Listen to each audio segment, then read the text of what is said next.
নবীজির সব কিছু বন্ধু আমাদের জন্য নেয়ামত। উম্মে আইমন নামে একজন নবীজির বরকতময় দাসী। উম্মে আইমনের নাম শুনছেন নি আপনারা? ভুল করে তিনি নবীজির প্রস্রাব মোবারক খেয়েছিলেন। কি খেয়েছিলেন আপনারা শোনেন নাই? নবীজির নূর, নবীজির প্রস্রাব মোবারক খেয়ে ফেললো। ও বন্ধু, খাওয়ার পরে তার কাছে মনে হয়েছে পৃথিবী এবং পৃথিবীর মধ্যে এর চেয়ে বড় মধু, এর চেয়ে বড় নেয়ামত আর কিছুই নেই। নবীজি বললেন, উম্মে আইমন রে, তুই কি করেছিস? এটা তো প্রস্রাব।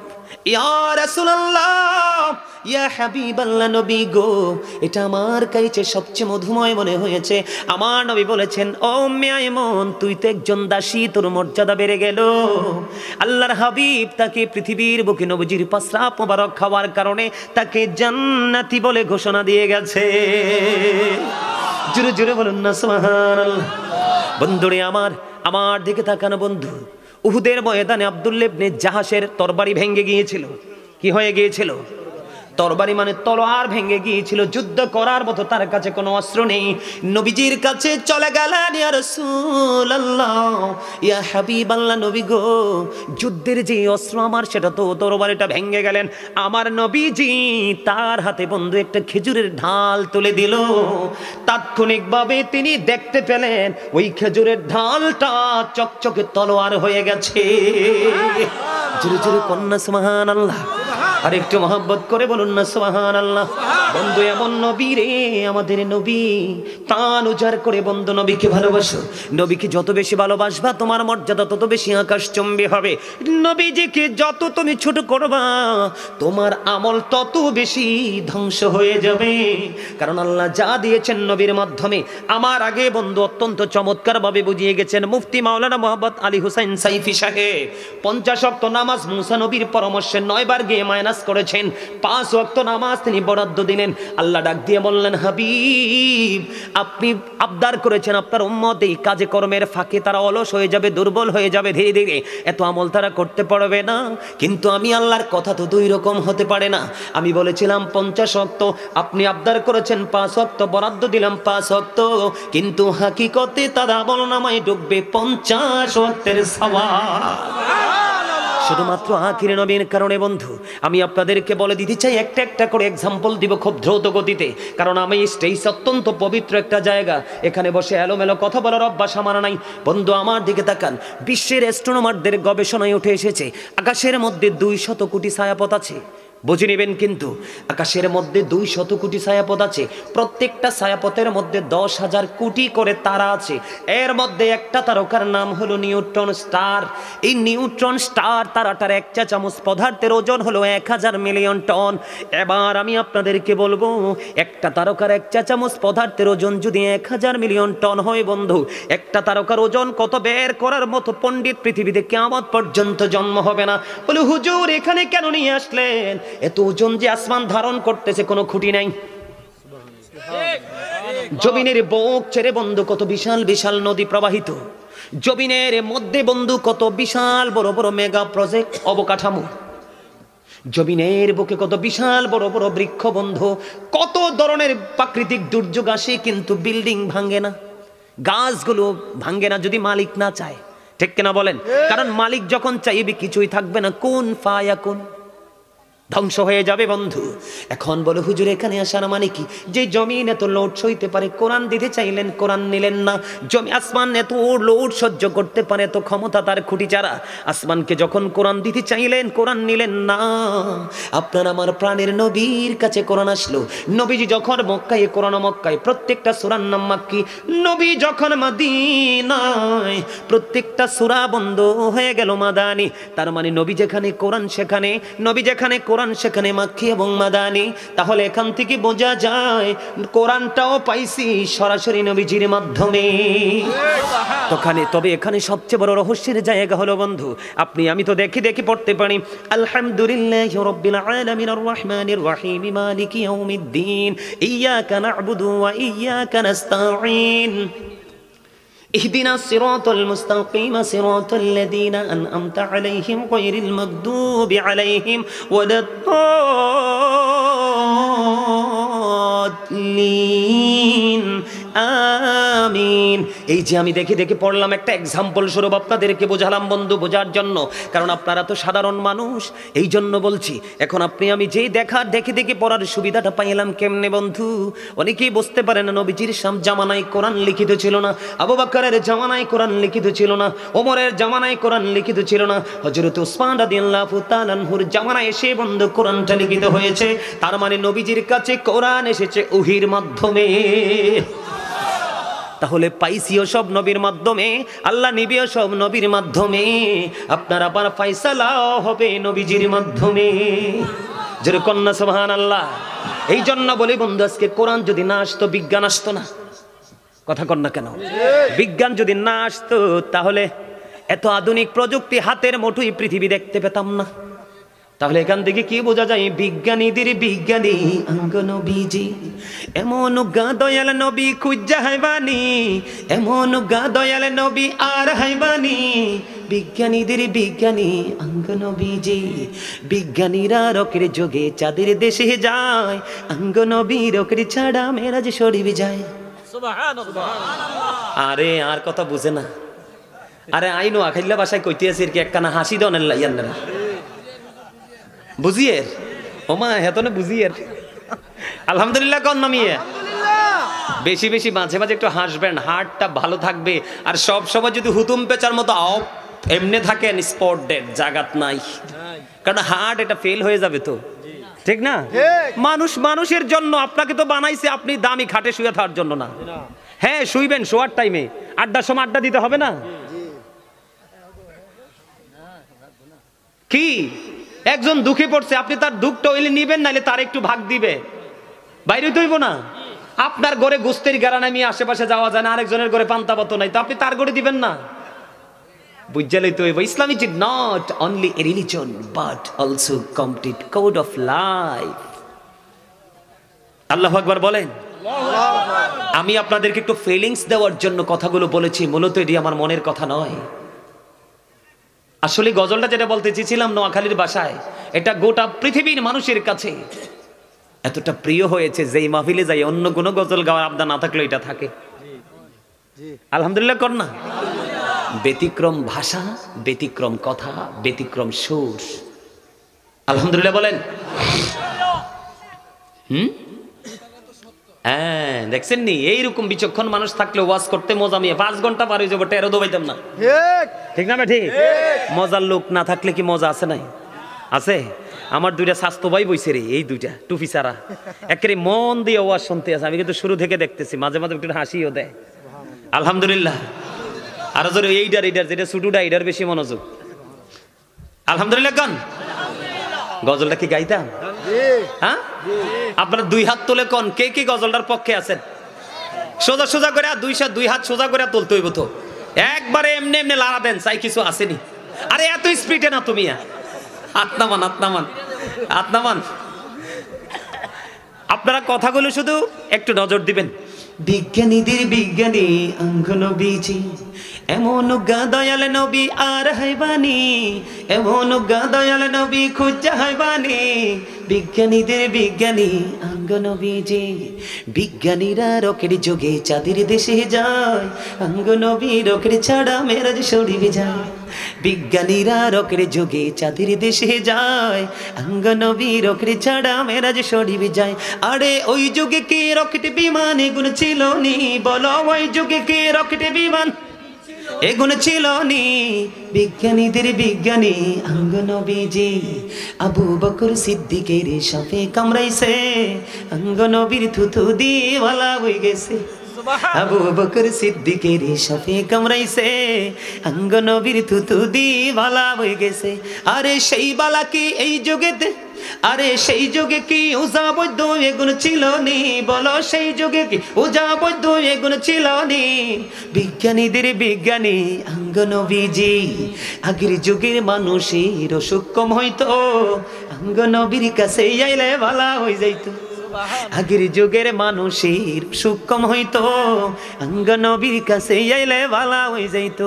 আরে সেই বালা কি এই যুগেতে করতে হারবানি? বলো সেই বালা কি? বিজ্ঞানীদের বিজ্ঞানী নবীজি মারহাবা বান্না আর জোরে। এগুলো নবীজির মুজিজা। কি থুতু মোবারক দিছে বিশ্বাস, ঠিক না? আরো জোরে। আস্তে আস্তে আইতে আসি একটার পর একটা নবীজি কেমন রহমত আমাদের জন্য, কতটা নিয়ামত বোঝাবো। বন্ধুরে আমার দিকে তাকান বন্ধু।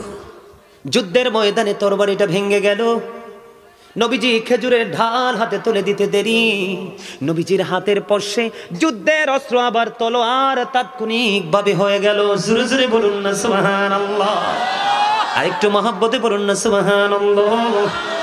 বন্ধুরে আমি আপনাদেরকে মজার খবর দিব। উহুদের ময়দানে নবীজির দান্দান মোবারক শহীদ হয়েছে, আপনারা সবাই জানেন তো এটা। নবীজি মদিনায় থাকা অবস্থায় 27টি যুদ্ধ করেছেন। কয়টি? 27টি যুদ্ধ করেছেন। এর মধ্যে সবচেয়ে বড় যুদ্ধ হলো উহুদের যুদ্ধ। উহুদের ময়দানে নবীজি যখন দান্দান মোবারক বন্ধু শহীদ হয়ে গেল, নবীজির ঠোঁট মোবারক দিয়ে বন্ধু রক্ত মোবারক প্রবাহিত হতে লাগলো।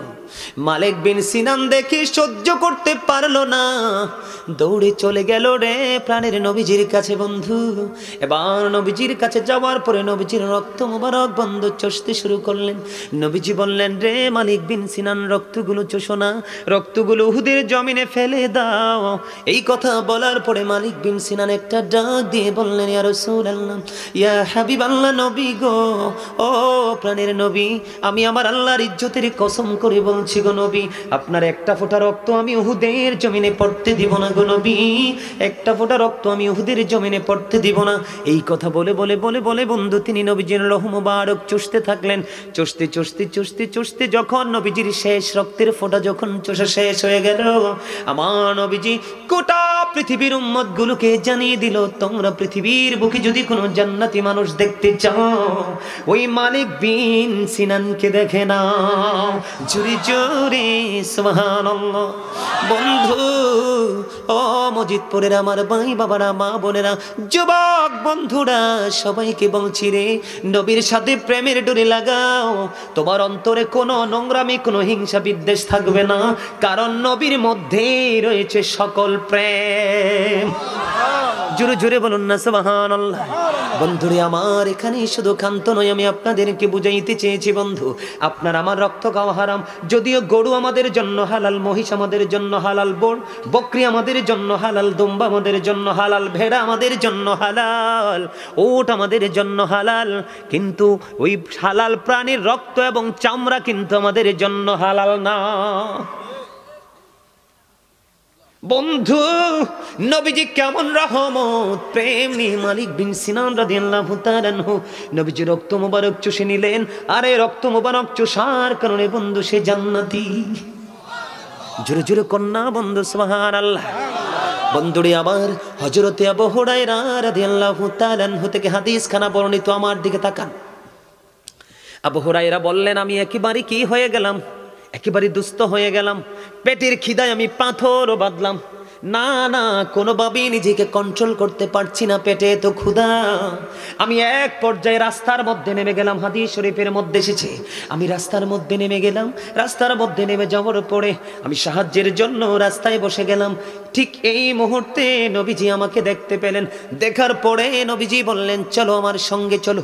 সুবহানাল্লাহ বলেন না। কারণ আবু হুরায়রাকে রাস্তার মধ্যে বসতে দেখে হাদিস শরীফ প্রমাণ করেছে নবীজি মুস্কি হাসি দিয়েছেন। কিন্তু নবীজি বুঝতে পেরেছেন আবু হুরায়রার সমস্যাটা কি, নবীজি যে বুঝে কি বুঝে না, জানার ক্ষমতা আল্লাহ দিছে কি দিছে না? আরো জোরে কন্যা কেন, আরো জোরে বলেন। নবীজি যদি না জানতেন মুস্কি হাসি কখনোই বন্ধু দিতেন না। এবার বললেন, তুমি আমার সঙ্গে চলো। এবার আবু হুরায়রা রাদিয়াল্লাহু তাআলা আনহু বললেন, আমি নবীজির সঙ্গে চলতে লাগলাম। যাইতে যাইতে নবীজি চলে গেলেন নবীজির গন্তব্যে।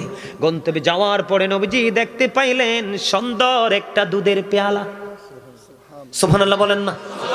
আরে আরো জোরে, আরেকটু মহব্বতে সুবহানাল্লাহ। মানে কি জানেননি? আপনি যে যাবেন সেই জায়গায় যাওয়ার বাজার, কেন বুঝেন না?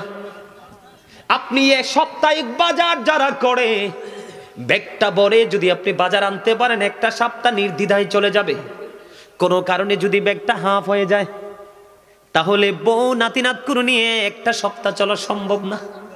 এই জন্য বন্ধু সব সময় আপনার প্রত্যাশা থাকতে হবে আমি অনেক বেশি বাজার করব, যেই বাজারটা আমার জন্য পর্যাপ্ত হয়ে যাবে। সুবহানাল্লাহ বলেন না।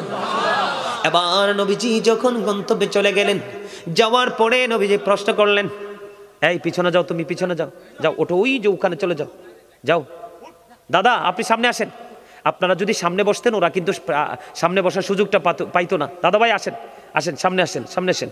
ইয়া রাসূলুল্লাহ ইয়া হাবিবাল্লাহ ইয়া রাসূলুল্লাহ ইয়া হাবিবাল্লাহ, শুনেছি হাদিসে দেখিলে আপনাকে জীবনের গুনাহ ঝরিয়া পড়ে, দিও গো দেখা দয়া করে।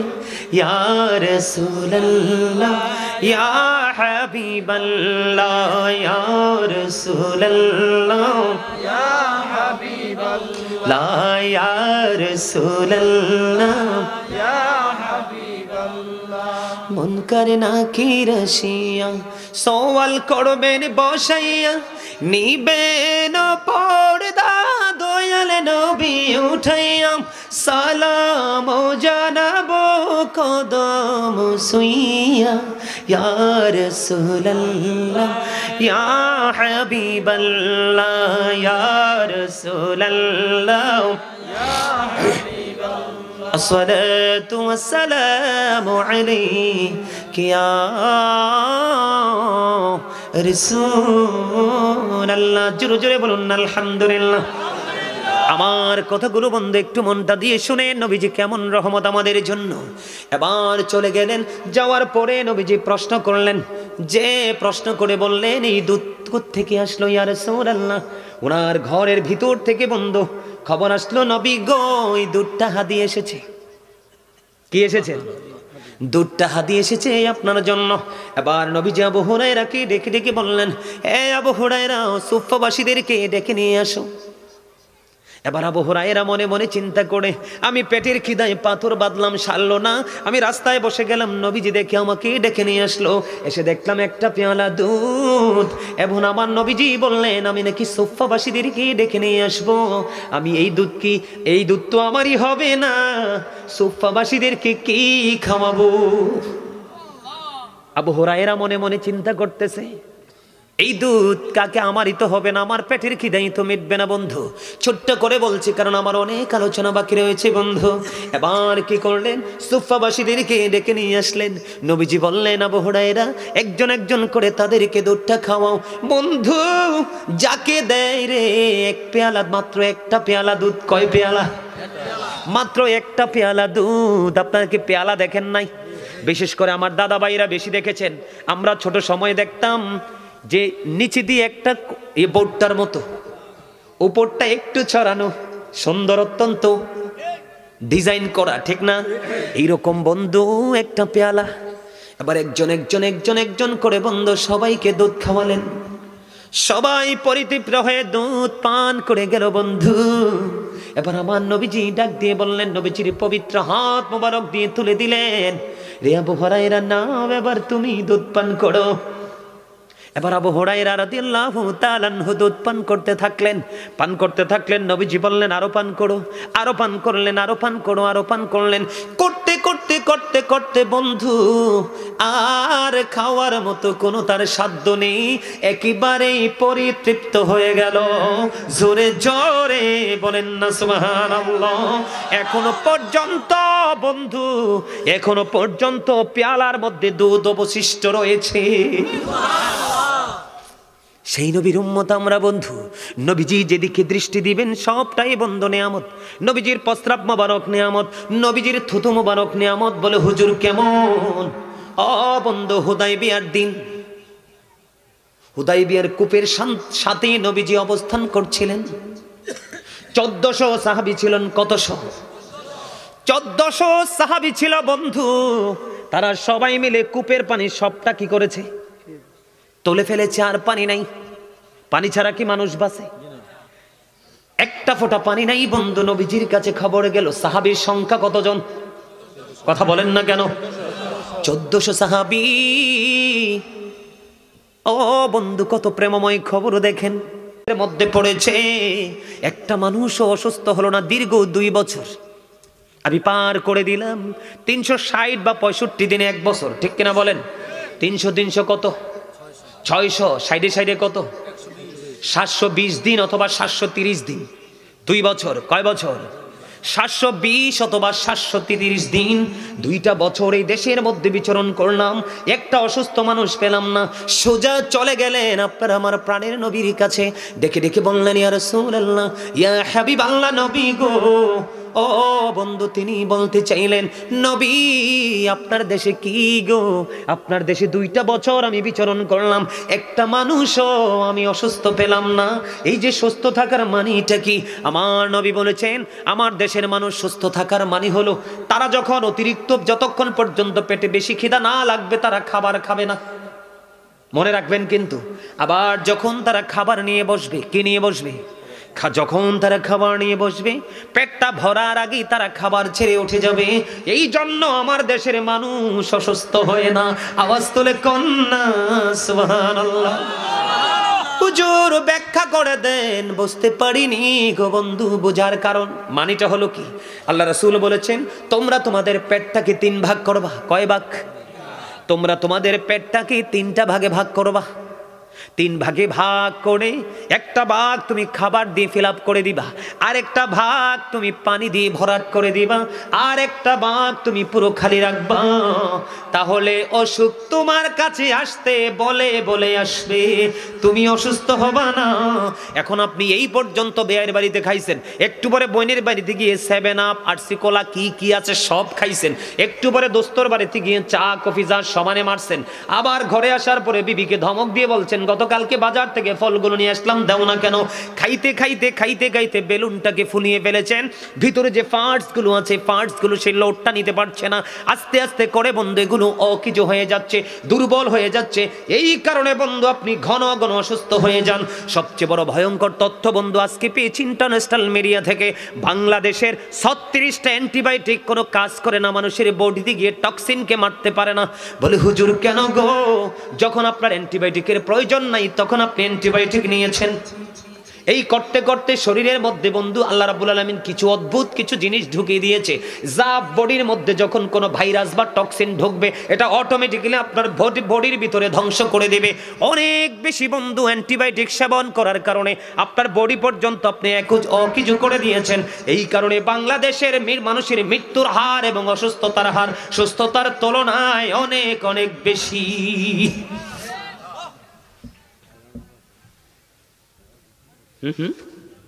শেষ করে দিব দাদা ভাই, আর একটু অল্প একটু আলোচনা একটু গুছাই, তারপরে শেষ করব। কথা কি বুঝতে পারছেন আমার? আমি আর 2টা বন্ধু আমার দিকে তাকান। হযরতে সালমান ফারসি রাদিয়াল্লাহু তাআলা আনহু ইহুদি দুবাসীর মাধ্যমে নিজের ব্যক্তিগত কিছু ব্যাখ্যা করলেন। এদিকে তাকান, আমি আপনাদেরকে বোঝানোর জন্য বলেছি বন্ধু। তখন ওই ইহুদি দুবাসী তিনি মনে করতেছেন নবীজি তো পার্সি ভাষা জানে না। কি জানে না? নবীজি তো পার্সি জানে না। ও বন্ধু আমার, নবীজির জিহ্বার মধ্যে এমন নিয়ামত ছিল, আল্লাহ রাব্বুল আলামিন এমন ভাবে বানিয়ে দিয়েছেন, যেই দেশের যেই ব্যক্তি নবীজির সাথে কথা বলতে আসতো, নবীজির কথা বলা দেখে, ব্যাখ্যা বিশ্লেষণ দেখে ওই ভাষাবিদরা পর্যন্ত আতঙ্কিত হয়ে যেত। জোরে জোরে কন্না আল্লাহু আকবার। ওই সালমান ফারসি তার ভাষায় বন্ধু বললেন, কাছে আসতে তাকে প্রতিবন্ধকতা সৃষ্টি করেছেন, তাদের বিরুদ্ধে বললেন, নবীজির প্রশংসা করলেন। কিন্তু ওই ইহুদি মনে করতেছেন নবীজি তো পার্সি ভাষা বোঝে না, আমি সালমান ফারসির বিরুদ্ধে নবীজির কাছে কিছু কমেন্টস করব নেগেটিভ। এবার তিনি যাওয়ার পরে নবীজির কাছে যেয়ে বললেন, সালমান ফারসি তো আপনাকে মন্দ বলেছে। এবার নবীজি একটা ডাক দিয়ে বললেন, না না, তুমি মিথ্যা বলেছো। সালমান ফারসি তো আমার প্রশংসা করেছে, যারা তাকে আমার কাছে আসতে প্রতিবন্ধকতা সৃষ্টি করেছে তাদেরকে সে মন্দ বলেছে। ও বন্ধু, সঙ্গে সঙ্গে ইহুদি দুবাসী নবীজির কাছে চলে গেলেন। নবী গো, আমি একটু আগে ভাবতাম আপনি নবী না, এখন আমি বুঝে গেলাম আপনি সত্যিকারের নবী।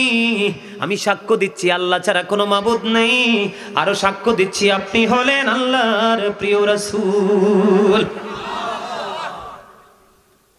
সুবহানাল্লাহ কন্যা। নবীজির কাছে যা আসছে, যত আসছে সব নিয়ামত না? বন্ধরে আমার, হযরত জালহামা ইবনে আরফাত রাদিয়াল্লাহু তাআলা আনহু তিনি মক্কায় গেলেন। যাওয়ার পরে গিয়ে দেখলেন মক্কার মধ্যে দুর্ভিক্ষ শুরু হয়ে গেছে।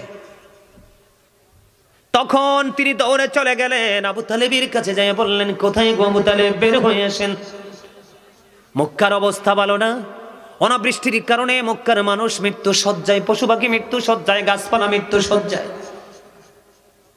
এবার হযরতে আবু তালেব তিনি কি করলেন, কিছু বাচ্চা থেকে একজন শিশুকে বের করলেন, বাচ্চাকে বের করলেন। সেই বাচ্চাটা হলো আপনার আমার প্রাণের নবী। জোরে জোরে কন্যা সুবহানাল্লাহ। জালহামা ইবনে আরফাত রাদিয়াল্লাহু তাআলা আনহু বললেন, এমন নুরানি দেখিয়েছি ওনার চেহারা, আমার কাছে মনে হয়েছে একটা অন্ধকার আচ্ছন্ন পরিবেশ থেকে যেন সূর্য বের হয়ে আসছে। সুবহানাল্লাহ কন্যা। নবীজির চেহারা মোবারক বন্ধু এমন ছিল, নবীজির চেহারা মোবারক দেখতে মনে হতো চেহারার মধ্যেই যেন সূর্য চলছে। হযরত জাবির ইবনে সামুরা রাদিয়াল্লাহু তাআলা আনহু পূর্ণিমার রাতে নবীজি দেখলেন শুয়ে আছে লাল চাদর মুড়ি দিয়ে। তিনি বললেন, আমি পূর্ণিমার চাঁদের দিকে একবার নজর দিলাম, আরেকবার নবীজির নূরানি চেহারা মোবারকের দিকে তাকাইলাম, একবার পূর্ণিমার চাঁদের দিকে তাকালাম, একবার নবীজির নূরানি চেহারা মোবারকের দিকে তাকালাম। আমি সর্বশেষে চেয়ে দেখলাম আমার নবীজির চেহারা পূর্ণিমার চাঁদ চাইতেও সুন্দর। এবার কি করলেন হযরত জালহামা ইবনে আরফাত রাদিয়াল্লাহু তাআলা আনহু, তিনি বললেন, আবু তালেব শিশুটিকে নিয়ে চলে গেলেন খানায় কাবার কিনারায়। বাইতুল্লাহর দেয়ালের সাথে ছোট্ট বাচ্চাটার, ছোট্ট শিশুটার পিঠ মোবারক লাগাইয়া দিলেন। তার মানে আপনার আমার প্রাণের নবীর পিঠ মোবারক ওই বাইতুল্লাহ খানায় কাবার দেয়ালের দিকে বন্ধু লাগিয়ে দিলেন। লাগাইয়া দিতে দেরি রে, ওই যে ছোট্ট হাত দিয়ে আকাশের মধ্যে কি ইশারা করলেন, ইশারা করতে দেরি, আকাশে কালো মেঘ জমতে দেরি হলো না, আকাশে কালো মেঘ জমতে দেরি রে, প্রবল বেগে বৃষ্টি আসতে দেরি হলো না। পাহাড় থেকে বন্ধু বিকট পানির ফোয়ারা নামতে শুরু করলো। মক্কা নগরী একেবারে আল্লাহ রাব্বুল আলামিন পুরো শীতল করে দিল আপনার আমার প্রাণের নবীর হাতের ইশারায়।